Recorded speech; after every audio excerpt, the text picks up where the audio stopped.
স্বাক্ষর তৎপরতায় দাদুকে দ্রুত শহরের বড় নার্সিংহোমে নিয়ে যাওয়া হল। করিডোরের একদিকে স্বাক্ষর বাড়ির লোকজন আর অন্যদিকে মিনু, মিলি ও বস্তির বাকিরা দাঁড়িয়ে।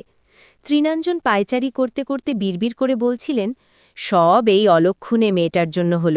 জন্মদিন পালন করতে গিয়ে এখন শ্মশান যাত্রা শুরু হয়েছে। সতেরোপা ফোড়ন কেটে বলল, ঠিকই তো, যে বাড়িতে মেলামেশা করার একটা ক্লাস থাকে সেখানে বস্তির লোকজন ঢুকলে তো অমঙ্গল হবেই। দেখছ না মিলি মেয়েটার পায়ের দশা, যে নিজের শরীরের যত্ন নিতে পারে না সে এই বাড়ির আভিজাত্য বুঝবে কি করে। এতক্ষণ ঝিল চুপ করে এক কোণে দাঁড়িয়ে কাঁদছিল, কিন্তু সতেরোপার কথাগুলো তীরের মতো তার গায়ে বিঁধল।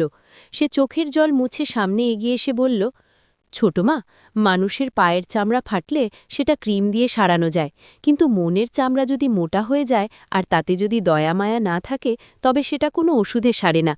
মিলিদি আর মাসিমণি দাদুকে ভালোবাসেন বলেই আজ এখানে এসেছেন, কোনো অমঙ্গল করতে নয়। সাক্ষ্য ঝিলের পাশে এসে দাঁড়াল। সে দৃপ্ত কণ্ঠে বলল, মেচকা, ছোটমা, তোমরা বারবার ঝিল আর ওর পরিবারকে ছোট করছো, কিন্তু ভুলে যেও না, আজ ঝিল সময়মতো দাদুর ঘরে না পৌঁছালে হয়তো ডাক্তার ডাকার সময়টুকুও আমরা পেতাম না।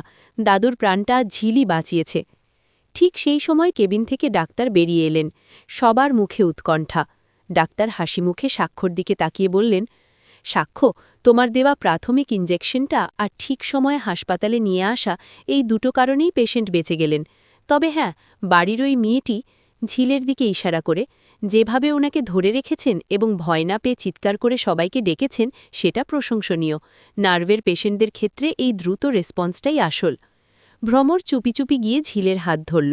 সে ফিসফিস করে বলল, আমি জানতাম তুমিই পারবে, তুমি মিষ্টি খাওনি তো কি হয়েছে, দাদুকে তো সুস্থ করে দিলে।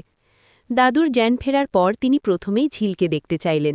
তৃণাঞ্জন আর শতরূপা ভেতরে ঢুকতে গেলে দাদু ক্ষীণ স্বরে বললেন, আগে ঝিল আসুক, ও না থাকলে আজ আমার জন্মদিনটাই শেষ দিন হয়ে যেত।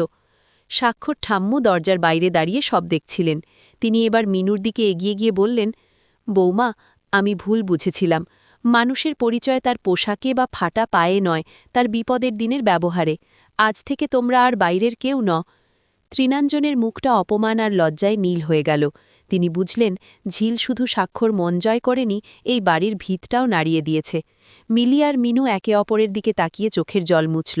এই প্রথম তাদের মনে হল তারা হয়তো সত্যিই এই পরিবারের সমানে সমান হতে পেরেছে।